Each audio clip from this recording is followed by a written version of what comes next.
অবশেষে বাড়ি চলে আসলাম। যতই হোক নিজের বাড়ির মতন, নিজের ঘরের মতন শান্তি কিন্তু কোথাও নেই।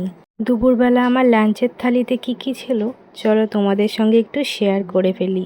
সকালবেলার ব্রেকফাস্টের থালি তো তোমাদের সঙ্গে আগেই শেয়ার করেছিলাম। দুপুরবেলাও কিন্তু লাঞ্চের থালিতে খুব সুন্দর আয়োজন ছিল। সত্যি কথা বলতে নার্সিংহোমে যে এত টেস্টি খাবার পাওয়া যায় সেটা আমি জানতাম না। রান্নাগুলা খুব সুন্দর। আজ আমাকে দুপুরে ওরা লাঞ্চের থালিতে দিয়েছিল মিষ্টি কুমড়া ভাজা, পাতলা মুসুর ডাল আর সঙ্গে ছিল ধোকার ডালনা। ধোকার ডালনাটা যে এত অপূর্ব হয়েছিল খেতে, বিশ্বাস করো না খেলে বুঝতেই পারবে না। আমার ভেজ থালি ছিল, ভেজ থালি যদি এত টেস্টি হয় তাহলে ননভেজের কোনো প্রয়োজনই হয় না।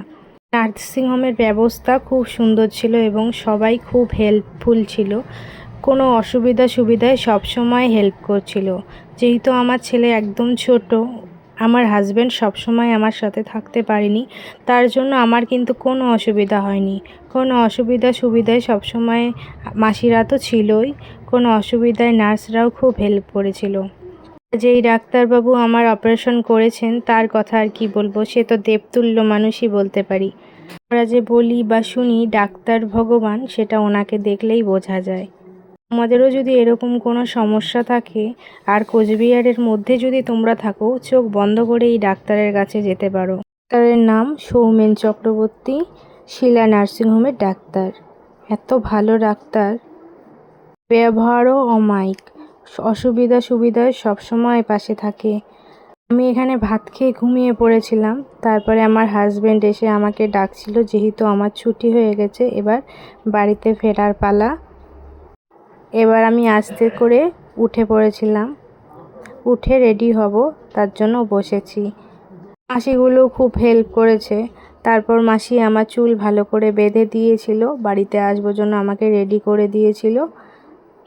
আর আমি ওদের সাথে গল্প করছিলাম। ওদের সত্যি কথা বলতে নার্সিংহোমে গেলে কিন্তু এরকম বন্ধু হয়েই যায়, কথা বলার সময়টাও জানি সুন্দরভাবে কেটে যায়। বাড়ি যাচ্ছি একটা আলাদা আনন্দ তো ছিলই, তবে মনটাও একটু কিন্তু খারাপ ছিল। ওদের ব্যবহার সত্যি খুবই ভালো। তোমাদের সঙ্গে সব কিছুই শেয়ার করি, তো এই জিনিসগুলো নার্সিংহোমে শেয়ার না করলে কি হতো, তাই সবটাই আমি শেয়ার করছি। দেখো আমি রেডি হয়ে গেছি, এবার বাড়ি ফেরার পালা। বাইরে বেরিয়ে দেখি ভীষণ বৃষ্টি হচ্ছে। এদিকে আমি একটু ফটো নিচ্ছিলাম, আমার হাজব্যান্ড আর আমি। পেছনে প্রচণ্ড বৃষ্টি হচ্ছে। দেখো অবশেষে আমরা এই বৃষ্টির মধ্যেই বাড়ি ফিরলাম। তোমাদের সঙ্গে অন্য কোনো ব্লগে আরও গল্প নিয়ে আসবো। চলো টাটা।